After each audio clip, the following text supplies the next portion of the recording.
우리는 요한복음 17장 예수님의 겟세마네 기도에 대하여 살펴보고 있습니다.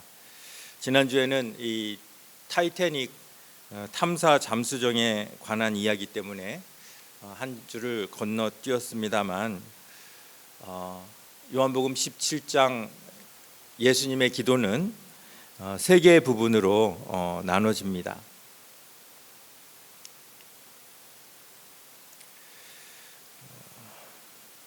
1절부터 5절은 예수님 자신을 위한 기도, 창세전 영광의 회복을 위한 그런 기도가 되겠죠.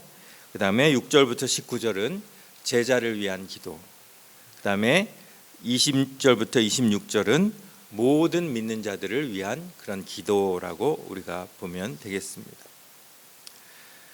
1절부터 이 5절, 예수님이 자신을 위한 그 기도를 하셨던 그 키워드는 영화롭게입니다. 영화롭게라는 단어가 계속 반복이 되고 있죠. 예수님이 이 땅에 오신 이유 영화롭게 되기 위하여입니다. 우리에게 영생을 주신 이유 영화롭게 되시기 위함입니다. 어떤 영화입니까? 창세전 영광, 창세전 누리셨던 그 영화를 다시금 회복하시기 위함이라는 것입니다. 그렇기 때문에 영생에 관한 입장, 구원에 관한 입장도 인간의 관점과 하나님의 관점이 다를 수 있다는 겁니다. 인간의 입장에서는 구원이라는 것은 천국에 갔느냐 못 갔느냐의 문제입니다. 하지만 이 구원의 창시자이신 하나님의 입장에서는 구원이 단순히 그냥 천국에 가느냐 못 가느냐를 뛰어넘어서 그 구원으로 인해 한 사람이 이 세상에서 얼마나 하나님의 형상을 회복하며 살았느냐, 얼마나 창조전 영광을 하나님께 이루려고 살았느냐, 그것이 바로 구원의 문제라는 것입니다. 십자가상에서 생의 마지막 순간에 예수를 믿고 구원받은 그 강도처럼 구원받는 것이 우리 삶의 목표가 되어서는 안 된다는 것이죠. 가능한 일찍부터 예수님을 만나고 우리가 기회가 있을 때, 우리가 가능하면 한 살이라도 젊을 때 예수님을 인격적으로 만나 평생 하나님의 형상을 우리 가운데 회복시켜 나가는 것, 그것이 인간이 누릴 수 있는 가장 큰 축복된 삶이기 때문입니다. 신학교에서 교수로 있는 제 친구 목사님이 며칠 전 이런 글을 올렸더라고요. 이름만 대면 누구나 아는 왕년의 인기 가수 땡땡땡 씨를 만났다는 것입니다. 그분은 서울음대 재학 중에 가요계에 발을 들이면서 학교를 중퇴했고 1973년 여의도에서 열렸던 빌리그레함 전도대회에 특송을 하게 되면서 빌리그레함과 김장한 목사님의 관심을 받아 그들의 제의로 미국 유학을 오게 됩니다. 미국에서 그는 성가 가수로 활동을 했는데 한 가지 문제가 있었습니다. 노래는 선천적으로 잘 불렀지만 신앙심이 부족했기 때문입니다.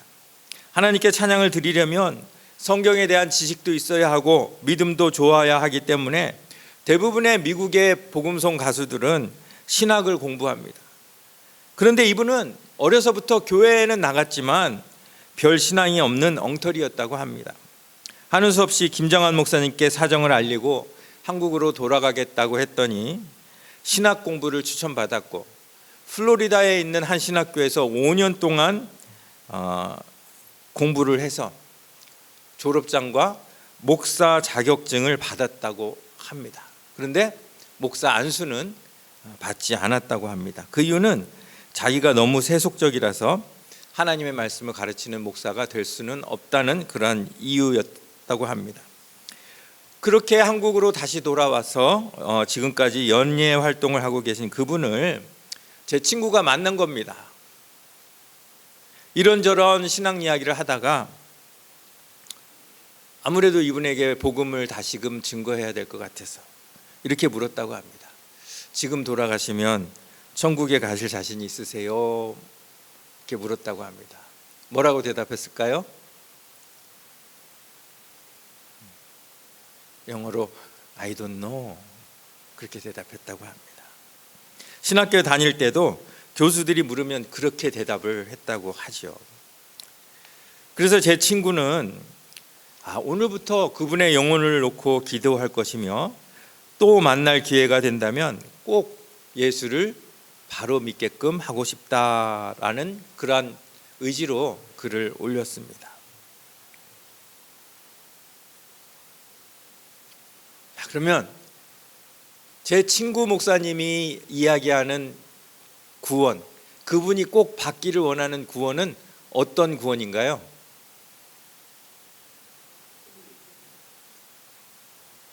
어떤 구원입니까? 사람의 입장에서 천국에 갔느냐 못 갔느냐의 구원입니까? 아니면 하나님의 입장에서 하나님의 형상을 회복하고 이 땅에서 하나님의 영광을 위해서 사는 구원입니까? 어떤 구원입니까? 그렇죠. 제 친구 목사님은 이 땡땡땡 이분이 십자가 상의 그 강도 같은 구원이라도 좀 받았으면 좋겠다라는 그런 바람을 글로 올린 것입니다.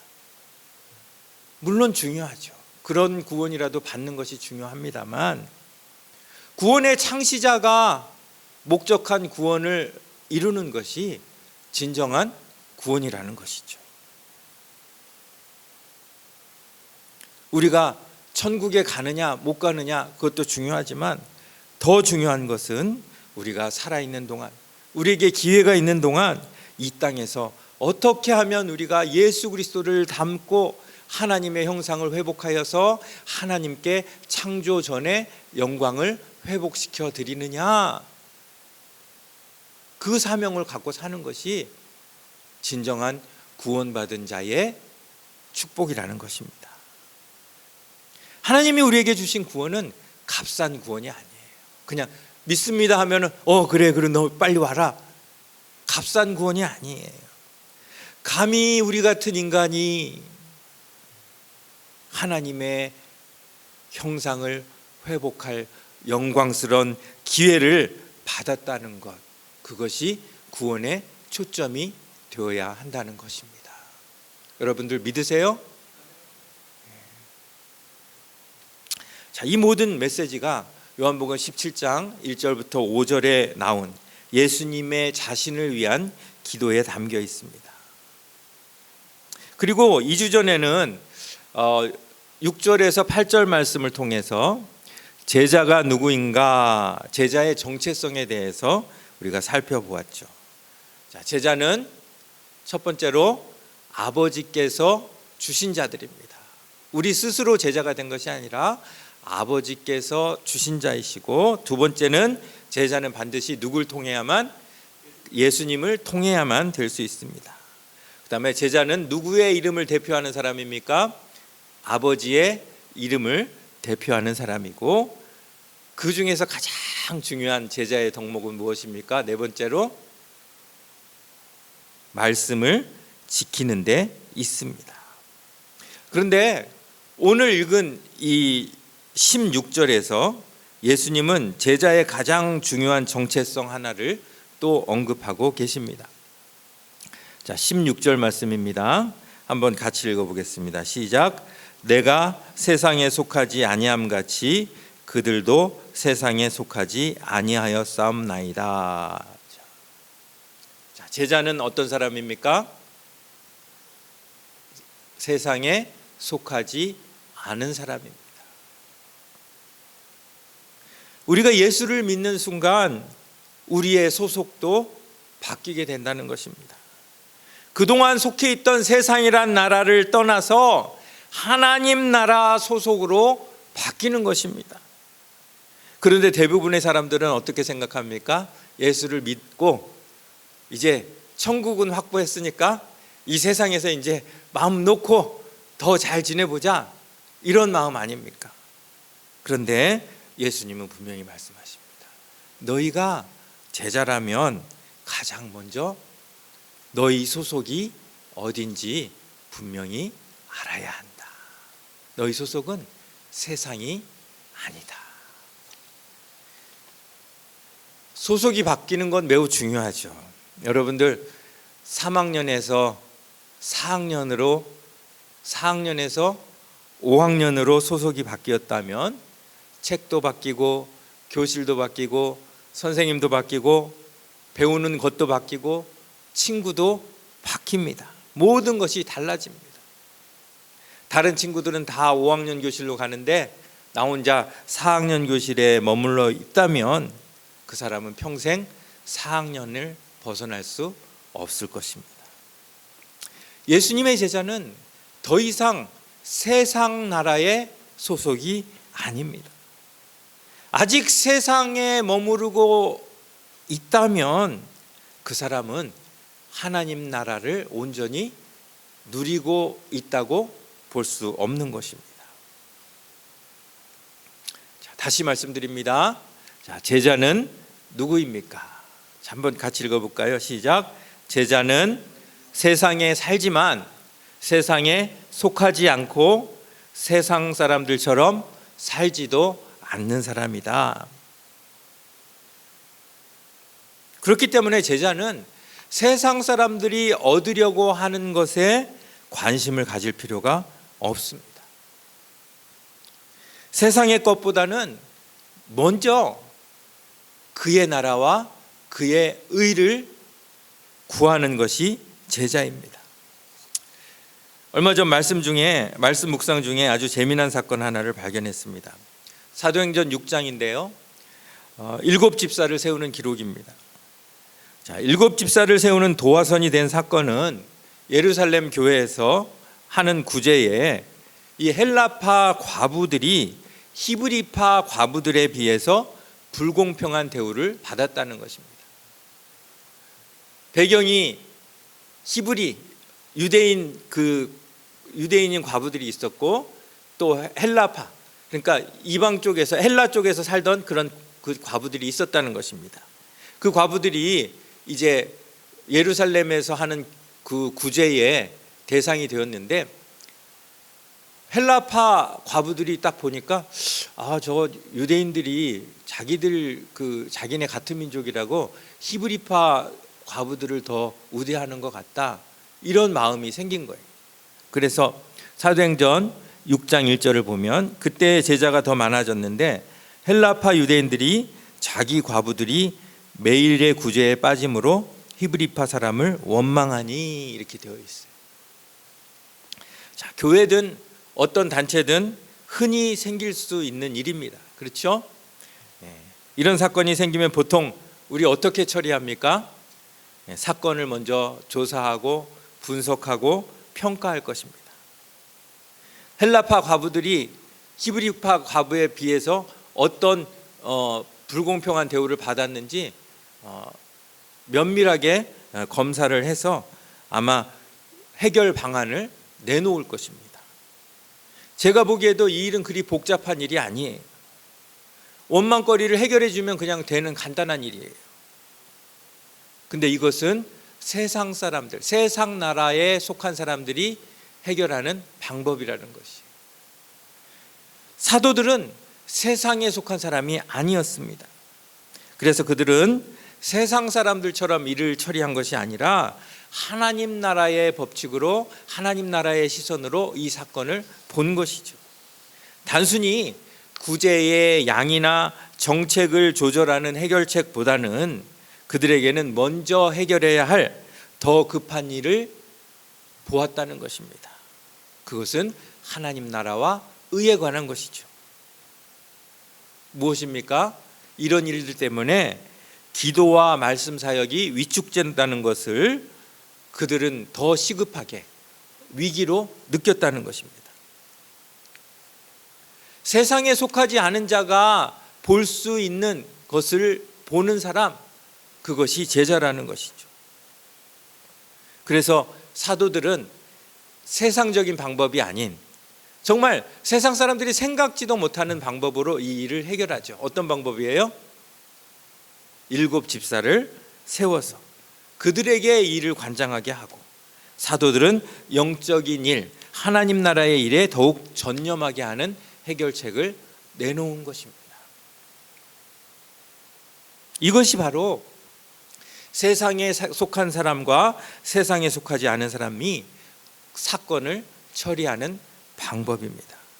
눈에 보이는 세상 일보다는 눈에 보이지 않는 영적 일을 위하여 부름을 받은 사람이 바로 제자, 즉 세상에 속하지 않은 사람인 것입니다.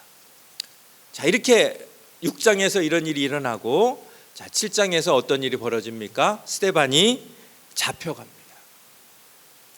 세상적인 눈으로 보면 교회에서 가장 중요한 일꾼이 지금 잡혔습니다. 자, 그렇다면 우리는 어떻게 해결을 해야 할까요? 교회에서 가장 중요한 사람이 잡혀갔어요. 자, 그럼 우리 어떻게 해결할까요?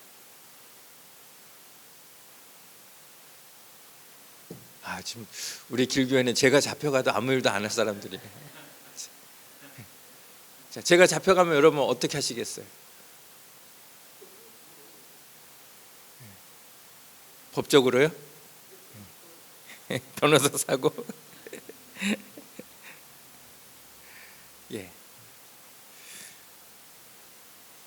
아마 세상적인 눈으로 보면 그 법적으로 해결하는 건 사실 세상적인 눈으로 해결할 수 있는 그런 일이죠.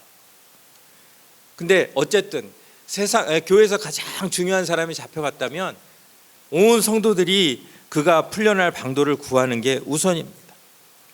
스데반 역시 내가 맡은 일이 얼마나 중요하고 얼마나 많은데 내가 풀려나야지 교회가 잘 돌아갈 텐데, 이런 생각이 들지 않았겠습니까? 그런데 스데반은 세상에 속한 자가 아니었다는 것이에요. 그에게는 자신이 풀려나고 살아나는 것보다 더 중요한 문제가 있었다는 거예요. 어떻게 하면 내가 예수님을 닮아서 내 안에 하나님의 형상을 이룰 수 있을까? 그래서 실제로 스데반이 죽을 때 예수님이 십자가에서 하신 기도와 똑같은 기도를 하죠. 그렇죠? 주여, 이 죄를 그들에게 돌리지 마옵소서. 스데반이 이 기도를 했다는 건 뭐예요? 그의 안에 하나님의 형상으로 충만해졌다는 것이에요. 스데반에게 또 자기가 풀려나고 살아나는 것보다 더 중요한 문제가 있었다면 그것은 바로 이 세상에서 어떻게 하나님 나라를 확장할 수 있을까였을 것입니다. 만일 스데반이 이 기도를 안 했다면 어떻게 됐을까요? 제가 생각을 해봤어요. 거기 지금 누가 있었죠? 스데반이 죽는 현장에 누가 있었어요? 사도 바울이 있었어요. 근데 스데반이 하나님, 나를 죽이는 저놈들을 절대 용서하지 마옵소서 그렇게 하고 꼴까닥 죽어버렸어요. 자, 그러면 그 다음에 사울이 예수님을 만나서 복음을 전하려고 할 때 그 마음이 어땠을까요?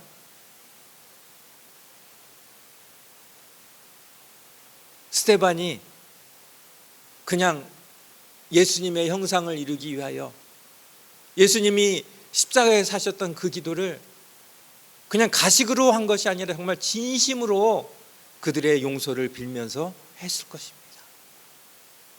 그리고 그 용서가 바울의 어깨에 힘을 얹어주고 바울이 하나님을 나라를 위하여 얼마나 열심히 얼마나 충성되게 섬길 수 있었는지,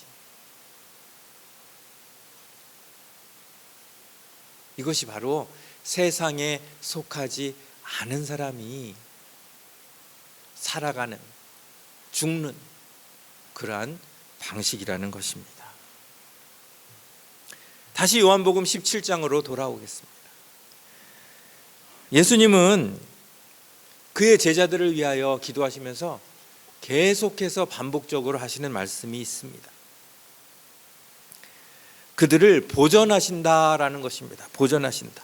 그래서 1절에서 5절 예수님 자신을 위한 기도의 키워드가 영화롭게라면 제자들을 위한 기도의 키워드는 보전이에요. 보전. 그들을 보전하다.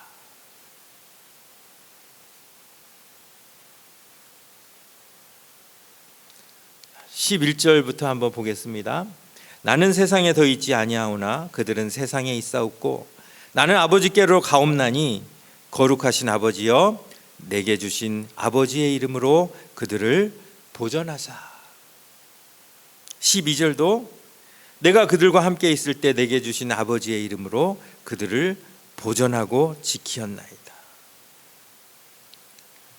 15절도 내가 비옵는 것은 그들을 세상에서 데려가시기를 위함이 아니요 다만 악에 빠지지 않게 보전하시기를 위함이니이다.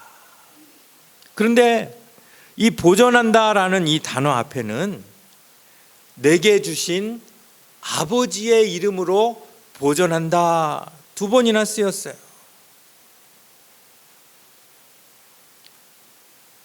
시편 23편 3절 말씀 여러분들 기억하시죠? 한번 같이 읽어볼까요? 시작. 내 영혼을 소생시키시고 자기 이름을 위하여 의의 길로 인도하시는 도다. 하나님은 당신의 이름을 위하여 우리를 보존하시고 우리를 의의 길로 인도하십니다. 그런데 지금 양들이 어디를 지나가고 있어요? 비록 사망의 음침한 골짜기를 지나고 있지만 그들의 소속이 하나님의 이름 아래에 있기 때문에 그 이름을 위해 의의 길로 인도하고 보존하신다는 겁니다.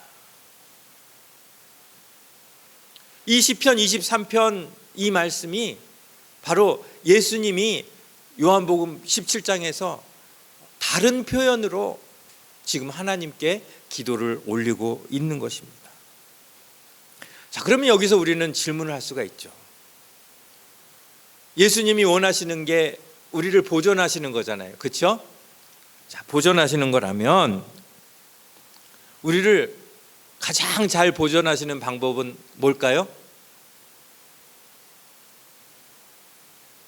예수님이 우리를 가장 잘 보존하실 수 있는 방법은 뭘까요? 하나님의 사랑 안에서. 자, 여러분, 돈을 가장 잘 보존할 수 있는 방법은 뭡니까?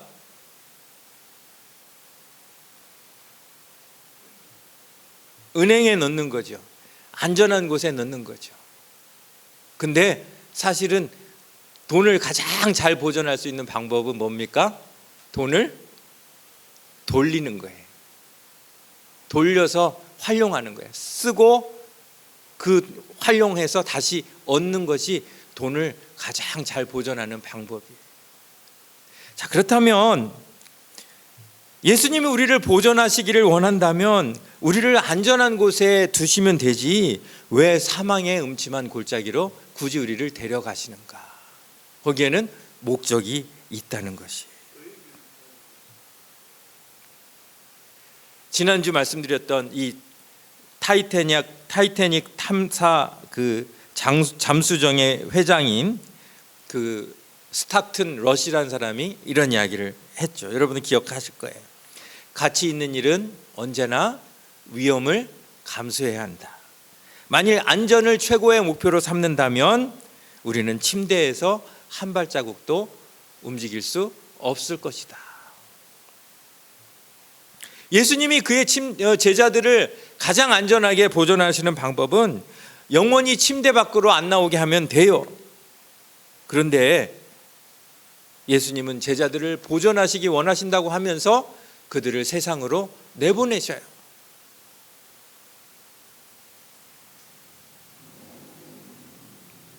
그 이유는 제자로서 회복해야 할 것과 또 해야 할 일이 있기 때문이라는 것입니다. 제자로서 예수님이 우리를 고이 모셔두지 않고 세상 밖으로 내보내시는 가장 큰 이유는 바로 이 두 가지입니다. 첫 번째는 뭐예요? 하나님의 형상을 회복하는 것. 개인적인 일이에요. 개인적으로 우리 안에서 일어나는 일. 그 다음에 두 번째로는 전체적인 일이에요. 뭡니까? 하나님 나라를 확장하기 위해서 우리를 세상에 내보내시는 겁니다. 그냥 보존하는 그 자체, 그냥 우리가 구원을 받는 것 그 자체, 천국에 가는 것 그 자체만 강조가 된다면 사실은 우리가 구원받는 순간, 예수 그리스도를 믿는 순간 우리는 어떻게 해야 돼요? 그냥 다 죽어야 돼요. 그냥 하늘나라 가버리면 끝이에요. 근데 하나님께서 우리에게 구원을 허락하시고 그 이후의 삶을 허락하신 이유는 돈처럼 돌리기 위해서요.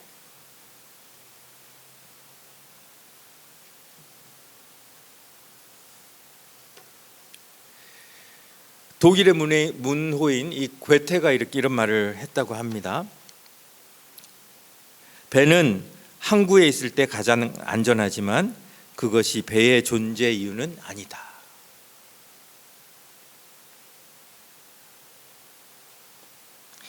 우리를 구원하신 목적, 우리를 보존하시려는 목적은 우리를 항구에 묶어두신다는 뜻이 아니라 항구를 출발하여 비록 험한 풍랑을 만날 수 있어도 배가 만들어진 목적에 부합되는 삶을 살게 하신다는 것이에요. 자, 그러면 다시 한번 말씀드립니다.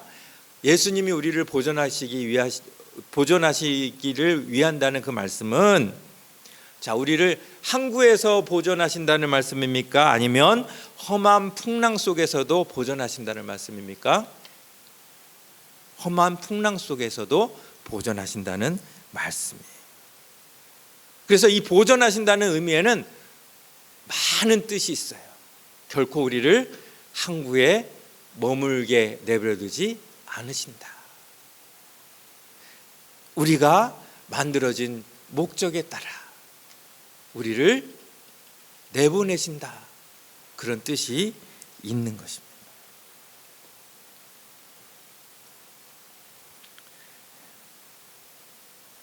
잠수정을 보면서 많은 사람들이 왜 그런 짓을 하느냐라고 질문할 수 있지만 누군가 했어야 하는 모험이라고 대답할 수 있습니다. 선교지에 가서 목숨을 바치는 사람들에게 왜 그런 일을 하느냐라는 이야기를 할 수 있지만 그들은 자신들이 할 수 있는 최선의 것을 한 것입니다. 제자는 소극적으로는 이 세상에서 내 자신을 지켜내고 하나님의 형상을 이루어야 하지만 적극적으로는 세상의 바다에서 하나님의 이름을 깃발에 걸고 항해하는 배가 되어야 한다는 것입니다. 자, 말씀을 정리합니다. 자, 16절에서 예수님이 제자를 정의하셨습니다. 제자의 소속을 정의하셨습니다. 자, 제자는 어떤 사람입니까? 세상에 속하지 않은 사람입니다.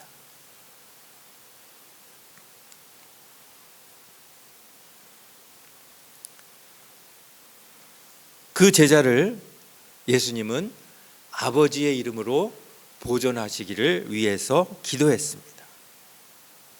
그런데 이 제자를 침대나 항구에만 놓아두지 않고 세상에 보내시는 이유는 제자로서 할 일이 있기 때문이라는 것입니다.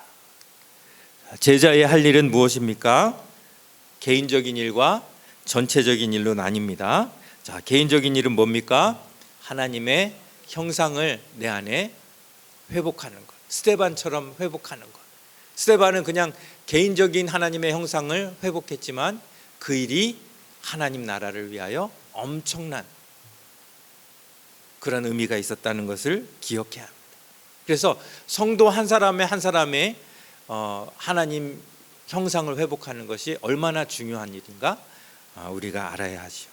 그 다음에 두 번째로 전체적으로는 이 세상에서 하나님의 나라를 확장하는 일, 그것을 위하여 우리에게 구원을 허락하셨고 우리에게 아버지의 이름을 주셨고 우리에게 제자라는 이름을 주셨다는 사실을 기억하면서 이 시간에 나는 지금 어디에 소속되어 있는가? 나는 정말 확실히 하나님 나라에 소속되어 있는가? 아니면 아직도 세상 나라에 속하여 있는가? 돌이켜보면서 우리에게 구원을 주신 그 하나님의 뜻, 하나님의 형상 회복과 하나님 나라의 확장을 위하여 나도 스데반처럼 쓰임받기를 원합니다 라고 다짐하며 나아가시는 저와 여러분들 다 되시기를 간절히 바랍니다.